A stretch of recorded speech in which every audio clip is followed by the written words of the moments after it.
I think you All right, here are my constipation tips. I think you hit on one key part that you're stressed about it, which doesn't help us go, right? We're going to be in our fight or flight nervous system, which means we're not going to be prioritizing digestion and the ability to relax, which is what the pelvic floor needs to do. So, number one, try to normalize your meals. So the frequency helps your digestion, helps things move along. Head to the toilet 10 or 15 minutes after every single meal. When you are constipated, yes, you want to do this. It's going to use the gastrocolic reflex, which is when your stomach starts to stretch. It helps improve colon motility. So you go and you sit for 10 to 15 minutes maximum. If something doesn't happen, you get up and you try again after. So you're starting to try to increase frequency and clear that constipation out. You can also do a bowel massage to help things move along. So because the camera's backwards, it looks backwards. This is my right side, and you massage 10 times up this way, and then down, and then you can make a whole U. You could also do things like pelvic floor relaxation exercises with breathing before you do it. So it's going to help the pelvic floor start to relax if that's part of your issue, squeezing around the rectum. So lying on your back, happy baby, knees to chest, things that help relax the abdominal wall, promote digestion, motility in that area, and then just open the pelvic floor. So lots of deep hip flexion and knee flexion exercises. So on your back can be more relaxing for that, to focus on things like that, as well as making sure you have good toilet posture. So a slight forward lean, feet elevated, and then relax the belly on an inhale and keep that belly relaxed as you're trying to push and blow air. Okay, I have a couple questions on this, so let's talk first things first. An anterior pelvic tilt is not inherently a bad thing. In fact, 80% of the population falls into this alignment more than not. However, what becomes problematic is the inability to move in and out of different pelvic positions, so anterior, neutral, and posterior. And when we talk about the gait cycle, so that is walking one step in front of the other. With each phase of gait, so you've got a swing, you've got contact, you have stance before you cross over to the second side, okay? All of those correlate to being able to, change between these different pelvic positions. And when the pelvis is moving into anterior and posterior, your hip also has other actions that are happening along with it, and therefore also your pelvic floor. Now, when you stay in a pelvic tilt like that and it's not translating into different movements with walking, with other such things, and all day, what it means is that your pelvic floor is positionally descended and lengthened and turned off by the bony alignment. So when you come into a neutral position, the pelvis springs back up, the outlet comes out, and the pelvic floor then comes back to a better resting position. So when you're working on strengthening and all these things, you really need to pay attention to that first. And that requires adjusting pelvic position and creating strength, not only strength, but a neurological training in your body to understand what those different positions feel like by using your abs and your hamstrings to adjust pelvic position. What most people do wrong is they grip through their abs or they squeeze their butt cheeks to maintain pelvic position. Now, the other part that goes along with your pelvic position is the fact that your ribs are going to be up like this, which means you're going to have a rib flare, and a rib flare really corresponds to the diaphragm in an inhaled and descended state. And we're more prone to inflate the areas that inflate well and not the areas that we don't focus on. So it means that you need to check out the rib cage too. You have to get the diaphragm moving symmetrically if we want to symmetrically affect our pelvic floor as well. Improving your breathing and learning how to breathe with core tension on.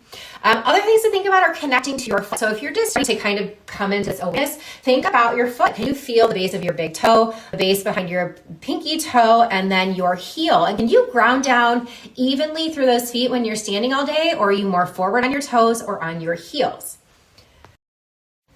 So you talk about exercise, you need to look up first and you need to make sure that that rib cage is expanding in all directions, which if you're stuck like this, it's not going to be, and you're going to be compressed back here. So focusing on that back body expansion.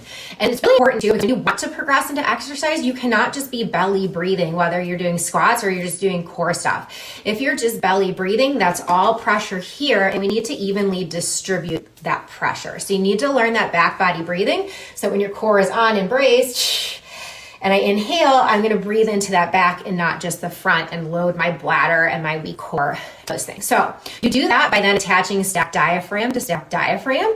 Hamstrings and internal obliques and TA are going to adjust that pelvic position, and you create strengthening exercises for your core in that position of a neutral pelvis to work towards holding that position during the day. That's an easy one, hands down, Lululemon, because I just inherently love all of their stuff, and it's like 95% of my wardrobe, including my day-to-day wear outside of my active wear. I just love them because their stuff is great and it lasts and it works well for its intended use. And it looks good too. Hi, Lululemon. So my thought process, the way I guide people through it has always been, number one, to understand their breathing and why it's so important to talk about your breathing with your diaphragm and your pelvic floor, how they work together. And if you want to affect your pelvic floor, you got to think about your breathing first to be able to symmetrically address that and have it connect. So first, understanding why it's important, and then two, practicing that and learning it in your own body, which means understanding and being able to implement and feel in your body that an inhale is pelvic floor length and descent, and an exhale is a lift.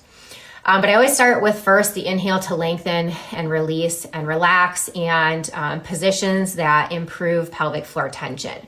Because if you are someone who holds too much tension, you don't even know what your issues are related to first, because you can be tight and weak, or you can just be tight, and a muscle that doesn't move through its full range of motion won't act well for us either. So after you learn how to breathe and relax the pelvic floor, you kind of reassess what symptoms did improve. You are going to focus on bowel and bladder habits as well, and how your pelvic floor needs to relax for those to happen, so that you're not messing up any coordination issues with that outside of exercise. And then with exercise, once you've created that decreased tension and we're able to move the muscle through its full range of motion, you add the contract and lift, and you learn how to lift from the center of your core using that breath integration and isolating the pelvic floor and the core outside of glute clenching and inner thighs clenching, and how that central lift feels in your body. And then you slowly integrate it from basic to more advanced exercises, so that you really see the function of the core as a team, and then how that team works with glutes and shoulders and all this other stuff in total body fitness. From a PT point of view, there's no concerns with it. I know people get worried that it could make prolapse worse. There is no data to support that, and I think even positively says that it doesn't do anything. If you have prolapse, you might have better luck with a disc, since it sits higher up and is anchored by the pubic bone than you do with the cup. Other things to consider is that, yeah, they're sustainable, which is great, and reusable, but also they collect and keep the menstrual blood collected within the cup and outside of sitting within the vagina, unlike a tampon would. Menstrual blood does not match the pH of the vagina, and so it might be a consideration if you're someone, again, who's struggling with getting your pH under control, or thinking about how long you leave tampons in and stuff like that, as well as just making sure, if it's not a menstrual cup or disc, that you're using a good product that doesn't have any toxins in it to be absorbed. You treat all that same in the sense of it's a pressure control issue. So whether it's bladder or uterine, you want to decrease excess pressure, so that's bladder and bowel habits, that's exhale and exertion with exercise, learning how to exhale and lift from the bottom to blow off extra pressure so it doesn't stay bottled up on an already weak system, as well as doing things like using gravity to help you, so elevating your hips for 5 minutes every day at minimum. Maybe do that in the beginning of your day and the end of your day, just to help gravity kind of improve any of those symptoms that you might be struggling with. And you can always consider a pessary and trial that as well. That is specific to not only your anatomy and your body, but to the organs that are prolapsed, so your uterus. So here's the skinny on the constipation portion of your pelvic floor and your belly stuff as well. So we established how constipation can maybe affect your bladder. If you're constipated, it could be because you have pelvic floor tension, and that's restricting the ability for the pelvic floor to relax, for the rectum to fall into a straight line, so you have easier bowel movements. Now, on the other side of, well, how is that affecting everything else? If you're holding too much pelvic floor tension and that pelvic floor isn't lowering and lifting with the natural rhythm of breath, then it's going to pocket and hold pressure and push pressure up or hold it there. In the case of the anterior pelvic tilt, that pelvic floor can ascend, so everything's just like getting pushed forward and sitting there because you have tension in other places. So the place to start is learning how to breathe and relax your pelvic floor first. Always in my book. Ones that I like to suggest to people who are trying to get more and having a hard time are things like psyllium husk, flaxseed, hemp hearts, chia seeds, really great ways to add to yogurts and smoothies and stuff, and oatmeal. And then I've been trying to get my kids on more fiber. So aside from veggies, which we still try to pick, they love yogurt right now. So they'll do the hearts and the chia seeds in their yogurt. And then I bought this Smart One from Nature's Path. It has 17 grams of fiber in 3/4 of a cup. So we use like a couple tablespoons, you know, something kind of crunchy like a granola. It has really good ingredients too. So, you know, I think just finding a couple of those daily go-tos that even if your diet is fluctuating on a day where maybe you're running around the house a lot and whatnot, that you don't get backed up, that you always got a good source in there. This makes me nervous to say, not because I'm nervous about it, because I feel like if I say the date, then like something will happen to make sure it doesn't happen on that date. But our go live date right now is May 28th. All things are pointing to making that happen. So I kept saying end of May. May 28th is launch. Okay, this one is funny. I always wanted 4 or 5 kids. And Matt was like, let's just start with 1. So we both kind of went in opposite directions. So then we had Rosie and like, we both were like, well, let's have more. And Matt definitely then was on board. William is in the bathroom.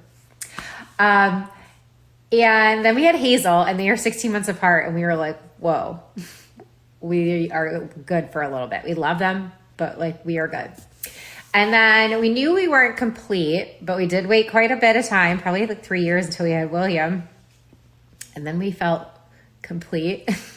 When I say complete, sometimes I'm like, I was over the edge in life and feel at max capacity to be able to care for these children effectively.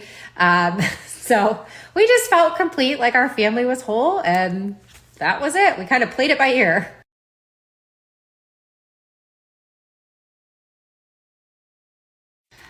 I would say my exercise and nutrition are just habits that I've built. So that's why I stay consistent. They're like non-negotiables in my day. They make me feel better.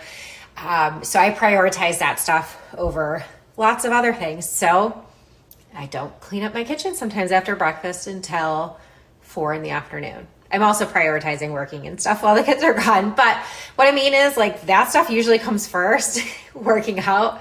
And then I will like fill in the blanks. But yeah, consistency is important.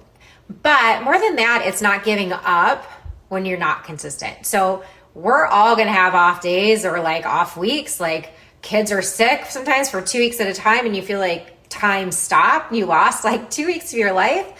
It's the ability to pick up and keep going or find those short periods of time to just do the best you can towards it that will give you your results.